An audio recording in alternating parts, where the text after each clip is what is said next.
Eu trago agora mais detalhes a respeito do caso Reolon, que tem o seu julgamento hoje aqui em Francisco Beltrão, na comarca de Francisco Beltrão. Guilherme Besuto está no estúdio comigo. Boa tarde, Guilherme. Quais detalhes você tem para me trazer agora a respeito do caso Reolon? Boa tarde, Matheus, aqui do meu lado. Tudo bem? Boa tarde ao pessoal de casa que nos assiste. Eu estive lá no fórum agora durante toda a manhã, acompanhei todo o processo aí de chegada do Reolon e o início também do julgamento do júri.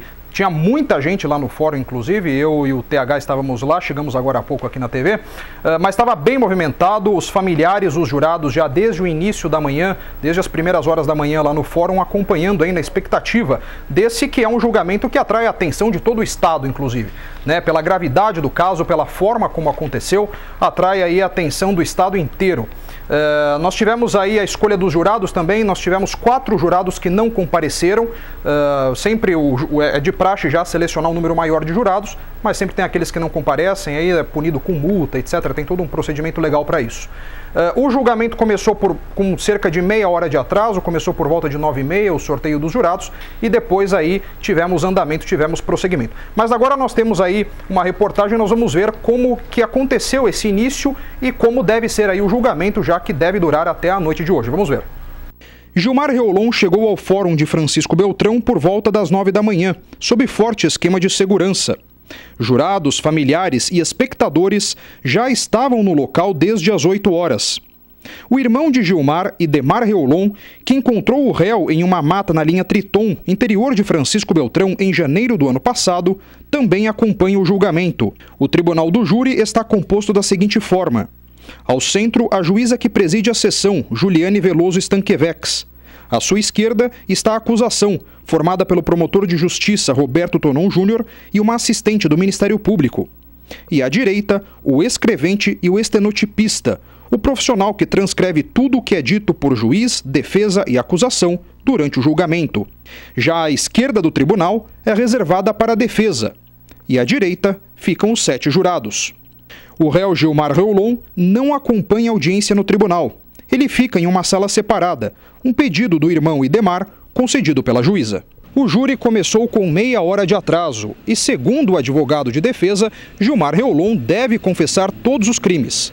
O promotor de justiça, Roberto Tonon Júnior, disse que a pena do réu pode chegar a 150 anos de prisão, mas ele não deve cumprir mais do que os 30 anos previstos na lei. A previsão é que a sentença seja divulgada até às 9 da noite. Bom, primeiro serão ouvidas as testemunhas de acusação e depois as testemunhas de defesa.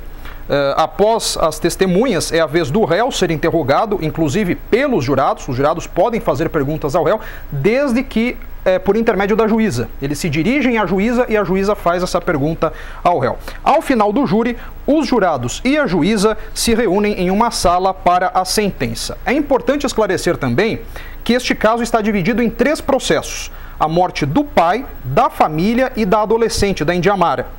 Nessa situação, deveriam ser realizados 3 julgamentos diferentes, mas para não criar aí um prolongamento do caso, uma coisa desnecessária, então a Justiça, o Ministério Público e a Defesa entraram num acordo e concordaram aí em fazer um julgamento apenas para os 3 processos. Esse processo também, inclusive, eram 3 processos, foi unificado em um só, então ficou com 1.500 páginas. Segundo, então, conforme vocês viram na reportagem, essa sentença deve sair até às 9 da noite, conforme previsão aí do promotor Roberto Tonon Júnior. Mas agora nós vamos relembrar aí um pouco desse caso, para quem esqueceu aí de alguns detalhes, alguns fatos. Esse caso que marcou aí o Sudoeste, chocou o Sudoeste e o Paraná inteiro também. O Gilmar Reolon, ele, em maio de 2009, ele foi até a propriedade do pai, o Otávio Reolon, na comunidade de Rio Tuna, no interior aqui de Francisco Beltrão, para pedir dinheiro emprestado. Ele alegava dificuldades financeiras, só que daí o pai se recusou a ajudá-lo, se recusou a emprestar dinheiro, e daí por isso os dois discutiram. Após uma briga corporal, o Gilmar atacou o pai com pauladas na cabeça e o matou usando um garfo aí que é utilizado para revirar a forragem. Após o assassinato do pai, o Gilmar foi até a casa do Otávio Reolon, pai dele, pegou objetos como TV, aparelho de som e documentos para simular um assalto. Já a esposa, os filhos e a sogra foram mortos a pauladas também em janeiro de 2010, ou seja, quase um ano depois, em Lajeado Bonito, interior de Enéas Marques, onde a família morava.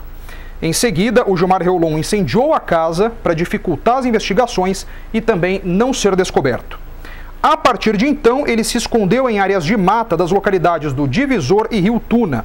Migrou aí de uma área para outra também conforme o passar dos anos para não ser descoberto. Viveu de forma primitiva, dependia de frutas e verduras que roubava das lavouras e também do abate de animais, onde ele roubava a carne aí das propriedades vizinhas.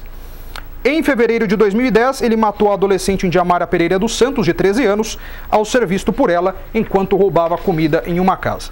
E, finalmente, após um ano escondido na mata, Gilmar Reolon foi capturado em janeiro de 2013 pelo irmão Idemar e também por um soldado da Polícia Militar que, amigo da família, conhecia bem ali a região. E desde então, a gente já sabe como é que acontece essa história. Mas nós continuamos aí, Matheus, acompanhando esse caso. O julgamento, o júri deve prosseguir até a noite de hoje e a qualquer informação nova a gente volta aqui ou durante a nossa programação. Guilherme, um fato que chama atenção, que a população pergunta muito a respeito da pena que é possível. Há rumores que a promotoria tem pedido a pena máxima, né, dos 150 anos. É isso mesmo? Sim, segundo o promotor, o Roberto Tonon Júnior, que é o promotor de justiça, essa pena pode chegar a 150 anos de prisão. Ela varia entre 100 e 150 anos. A defesa, o advogado de defesa deve pedir aí a redução dessa pena, conforme aí os agravantes, tem todo um processo legal para isso. Mas a pena pode chegar a 150 anos, porém, lembrando que pela lei ele não pode cumprir mais do que 30 anos, que é a pena máxima. Obrigado então, Guilherme, pelas informações a respeito do caso do Gilmar Reolon. E é claro, você acompanha aqui pela TV Beltrão com exclusividade a cobertura deste caso. Assim que nós tivermos a sentença, né, que será estipulada agora à tarde, por volta das 9 horas da noite, né, que é o previsto para terminar o julgamento, nós estaremos aqui em primeira mão, você vai estar acompanhando aqui na TV Beltrão o resultado da sentença do caso Gilmar Reolon.